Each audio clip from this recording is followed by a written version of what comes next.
Welcome to SVG-TV News for Thursday, May 30th, 2024. I am Jennifer Richardson with the details. Executive Director of Invest SVG Glenn Beach has said Vincentians need to position themselves to take advantage of the many investment opportunities that are becoming available in the country. He was addressing the groundbreaking ceremony of the Villa Views apartment complex and medical spa on Tuesday. And we need to take, but it is not, we have to do it properly. It is not a matter of somebody coming to me or Minister Gonsalves or failing and say, I have this idea. You have to put a plan in place. You have to do a proper business plan. And you have people there to help you. Not Invest SVG, we don't do business plans, but you have CD, which is willing to help everybody.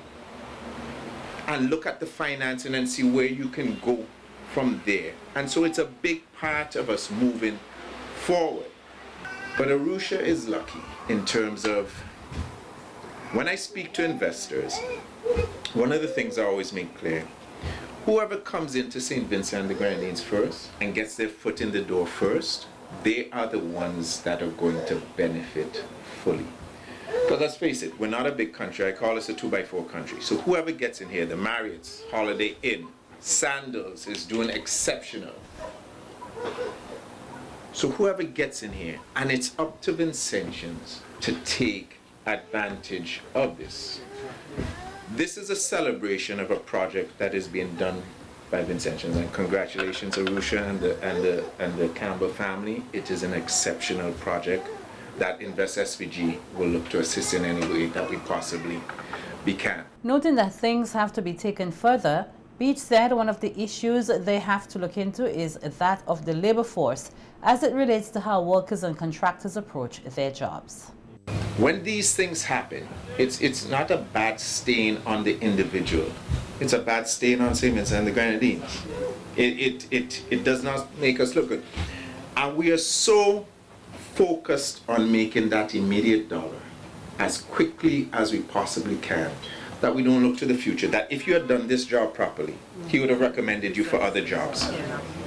But we're so short-sighted in terms of how we do these things. We lose focus. We lose what we're supposed to do. We lose what St. Vincent and the Grenadines is supposed to be. When you speak to ministers of tourism all across the region, and the main question somebody will ask, so what makes your island different from the others? I can give you the one answer every tourism ministers, but you know, we have unique people. They are friendly, they are loving, and you're right. Vincentians are friendly or loving. But every other country is going to say the same thing. What sets us apart is our diversity in what we have to offer. And our people are part of that diversity that we need to be welcoming. And that is part of what we offer at Invest SVG. Noting that St. Vincent and the Grenadines is a bit late to mass tourism due to the absence of an international airport and a lack of huge numbers in tourist arrivals compared to other countries, Minister of Finance, Economic Planning and Information Technology Camilla Gonsalves said there is some good in this, stating that the country has been able to learn from others' mistakes and adopt best practices. Minister Gonsalves was at the time addressing Tuesday's groundbreaking ceremony for the Villa Views apartment complex and medical spa. One of the things that we wanted to do with St. Vincent and the Grenadines, because we're a small country, is we wanted to make tourism work for us and not us work for tourism. We wanted to make sure that we attracted guests who have money to spend. There's some places that had a tourism plan that was to just sort of attract everybody. Come off the plane, you're a spring breaker, you have $20 in your pocket, come. And we said the cost of all of the ancillary supports for that tourist is not worth it. We want to attract a tourist of means who can make contributions not just to the hotelier, but to the society. And we wanted that the Vincentian people find ways to capitalize meaningfully on this increased tourism. That we didn't want our tourism, we go down the coast of some countries in the Caribbean and they have a lot of tourists, and all of the tourists are going into businesses owned by foreigners. And all of the money that they spend is going back to another country. And we wanted to make sure that our tourism product provided opportunities for locals to make money and earn wealth and gain livelihoods. And it started way before sandals. Pointing out that the country has transitioned from an economy based on selling goods to one focus on services, Minister Gonsalves stated that the plan is for every Vincentian to benefit from this shift, which is part of the evolution of the development of St. Vincent and the Grenadines. 50 years ago, if somebody had 10,000 square feet or half an acre of land, they'd be saying, well, I'm going to plant some bananas on that and sell those bananas to the geese boat. Now you have 10,000 square feet, or you're going to build a facility, 12,000 square feet facility. Your option is not what can I send away at a low level, but how can I bring people of high worth to my country and sell services to them. And that is the evolution of what's been taking place in St. Vincent and the Grenadines. We have now someone who is going to offer international quality medical care, dermatological care, right here in St. Vincent and the Grenadines. And people will travel, just like how Arusha is traveling all around the world to deliver her services. People will travel to St. Vincent and the Grenadines to receive her services and benefit from her skills and experience. And they will pay top dollar for that. We have a picturesque location. Villa Views is a good name there. We have talented, experienced leadership. My wife says she doesn't like to go to spas because she doesn't know where these spa people, where they learn, where they come from. You know, these not medical spas. A hotel spa, you walk into there and this person says, I'm your masseuse. And how are you my masseuse? Did you learn? Where did you learn to be a masseuse? Where did you learn to give a facial? You know, where's your experience? But medi-spas, well, now you're talking. Now you're talking, because you're talking about people who know about all those magnificent things you talked about there, that microdermabrasion and platelets and fountains of youth and all the rest of it. That attracts a different level customer. And that attracts a customer who's going to have a little bit of money in their pocket. And that customer is going to spend money from they land at the airport to they leave. The inaugural youth consultation of the Prime Ministerial Advisory Council on Youth was held here today, with speakers presenting their case on how young people can participate in nation building. The first consultation, held at the Peace Memorial Hall, was well attended by a wide cross-section of youth. Providing an update on the recently formed Prime Ministerial Advisory Council on Youth, Chairperson Anson Latchman said that since its formation just over 6 months ago, they have seen hundreds of youths express interest in joining across 18 sectors, and a number of plans are in progress for later this year. Has spent most of the days prior to today's function appointing members to the various committees, developing a governance structure, objectives, and an activities calendar. Today, I am pleased to announce that the Council has successfully appointed over 220 persons across the 18 sectors. Moreover, consideration has been given to the appointment of other persons to these committees because of the recent outpour of interest expressed by youth who want to be a part of nation building. What can you expect from the Council later in the year? Well, the core committee within the Council has already drafted concepts for an independent school tour, a college tour, a youth summit, a youth fair, and youth awards. Chairperson for the church sector, Kewama Edwards-Scottle, said youth development and youth leadership are critical to empowering voices here in St. Vincent and the Grenadines. In their countries. And as we strive as a nation to achieve the sustainable development goals, nurturing well-rounded young people, nurturing you to be equipped to tackle future challenges and seize opportunities is key. Our young people are not merely recipients, but we have to be active participants and leaders in advancing these global goals. Dr. Arsalia Kalantzopoulos, CEO of the World Bank Group Europe, poignantly stated that young people are the custodians of our society and the trustees of prosperity for future generations. Chairperson of the Youth, Tourism and Hospitality sector, Zuleika Lewis, emphasized the need for youth to get involved in this sector.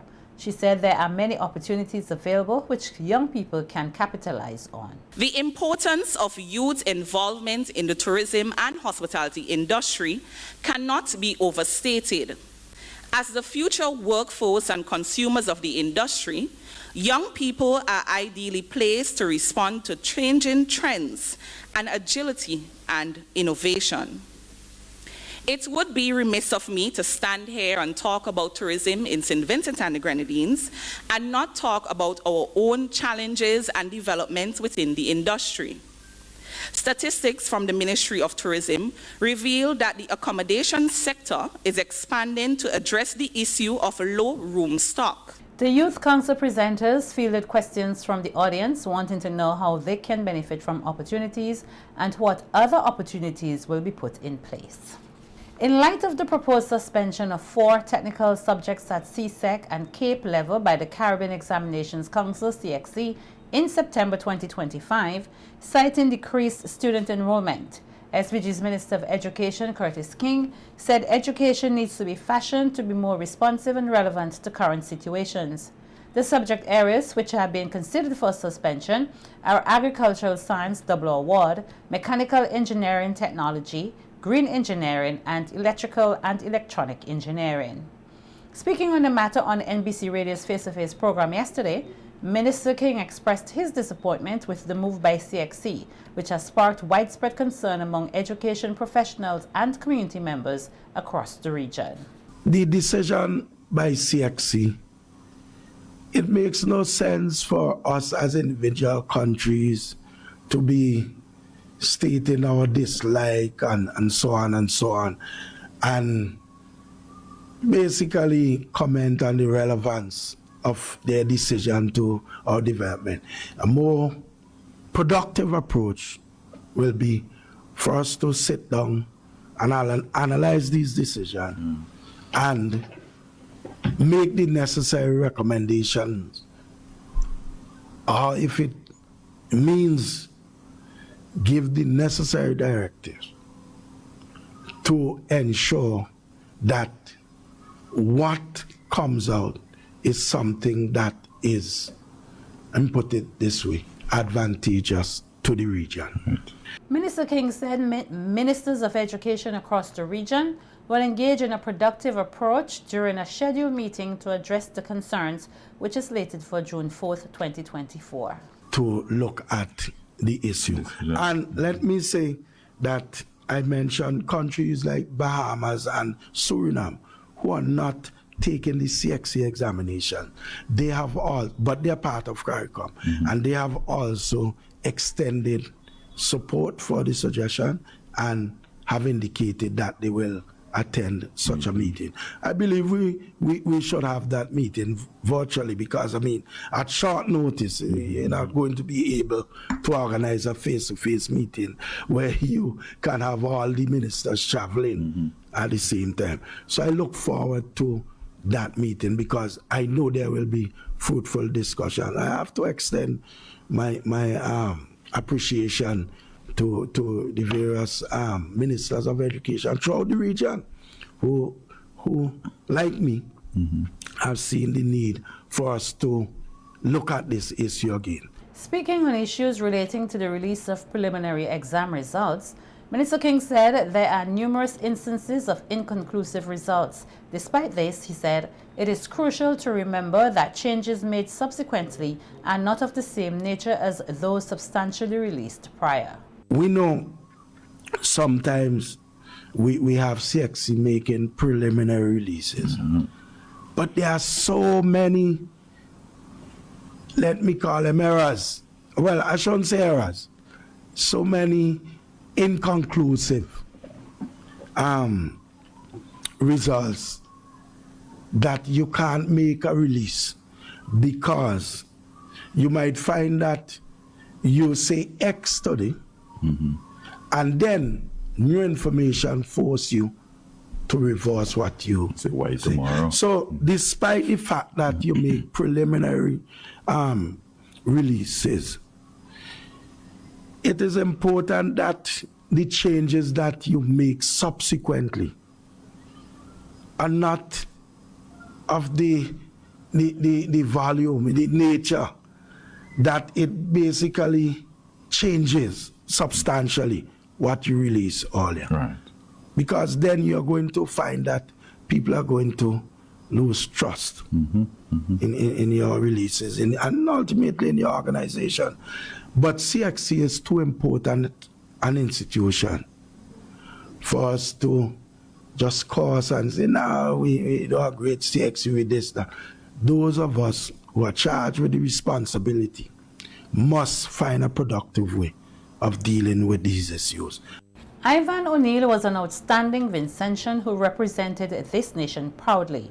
This is the statement of the president of the SVG Indian Heritage Foundation, Junior Bacchus, who expressed his deepest condolences on the passing of the Vincentian politician and leader of the Green Party, Ivan O'Neill. Speaking with SVG-TV News Today, Bacchus said O'Neill had consistently supported his Indian heritage, including the reenactment of Indian Arrival Day, which will be celebrated here on Saturday, June 1st. Yeah, I must say that over the years, when we do the reenactment in particular, Mr. Ivan O'Neill did participate in part as part of the military type, showing a military presence at the reenactment exercise. In addition, he always come out and support the Indian. He's an Indian, as we all know. He came out and he supported us. But beyond that, Mr. Ivan O'Neill, the late Ivan O'Neill, was an outstanding Vincentian who represented this nation proudly. He has led the Green Party, which is something that, with the days of talk of climate change and all of that. In honor of O'Neill, who was a devoted environmental advocate, Bacchus said people ought to give the environment and climate change more careful thought. In his memory, we should really pay close attention to the environment. He was a strong advocate for the environment, for climate, preparing us to respond in the challenges that we have with climate change. He also was very active in doing things in the communities across St. Vincent. So we mourn his loss, and all other Indians who have made contributions. But in recent time, this is the one that we remember. He just passed away a few days ago, and may his soul rest in peace. The 3-month-long national gun amnesty will come to an end tomorrow, Friday, May 31st. In an interview with SVG-TV News Today, Assistant Commissioner of Police in charge of crime, Trevor Bailey, reported that 17 firearms and 327 rounds of ammunition were received.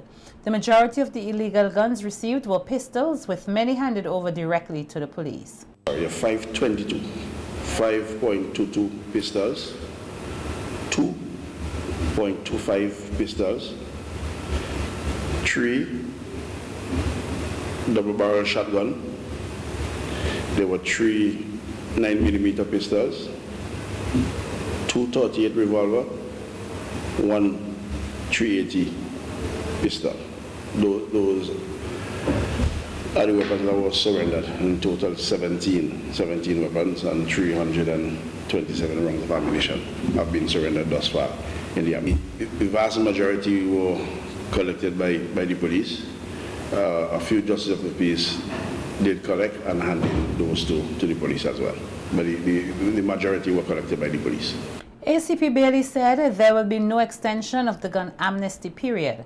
He acknowledged that people are still in possession of illegal firearms and was hoping for more firearms to be handed over, but is content that some are off the streets. If we take a deep look as to the gun-related offences that are being committed in St. Vincent and the Grenadines. We know that there is a problem, there's an issue with firearms. In terms of the quantity that has been handed in, I would have loved to see more firearms being handed in, but in the same breath, 17 firearms that have been surrendered thus far, there are 17 less firearms on the street, and there are 327 less rounds of ammunition to be fired at our citizens and visitors alike. So I can't say that I'm totally happy, but I'm thankful for the persons who have surrendered their firearm. Persons still have until midnight tomorrow to hand over their illegal firearms and ammunition. ASP Bailey reminded people that come June 1st, the increased penalties and fines and longer prison time for possession and use of firearms will come into effect. There's some issues that maybe they were never brought to the attention of top leadership in the police force. But as we walk about the district, people have these one-on-one conversations and they bring certain issues to the attention of the leadership. And since the walkabouts come in, there have been some administrative or some procedural changes that have taken place within the organization that I'm sure that at the next press conference that Commissioner Williams will be more than happy to explain some of these procedural changes that have been instituted in the organization as a result of us having these walkabouts in the community. That was ACP Bailey speaking about the continuation of the police community outreach programs and the walkabout and town hall meeting which will take place in Barley. The ACP said the initiative has been fruitful and citizens can expect some changes to take place within the RSVG police force. President of the SVG Teachers Union, Oswald Robinson, has expressed his satisfaction with the outcome of the court case involving teacher Adriana King. King's court matter was dismissed on Tuesday, 3 years after she was brought to court for obstructing the Prime Minister from entering Parliament during a protest. Adriana King got justice because we know it is difficult for you to state how could one lady obstruct someone from going to the Parliament when that person had several security officers surrounded him. What I'm really concerned is the length of time these matters took before you could get justice.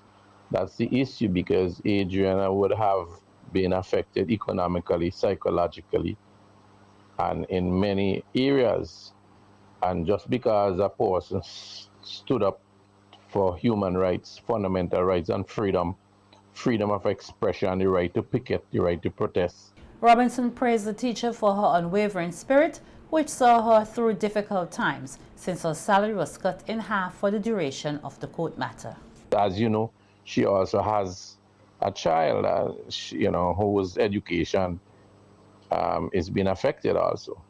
She had to support her child, she had to pay her bills and that sort of thing. And when you cut down a person breadfruit tree and then you put them on half pay, how do you expect them to continue to operate in a social and a democratic environment, And I am very happy for her. I know that Adriana is a very strong personality and she's focused.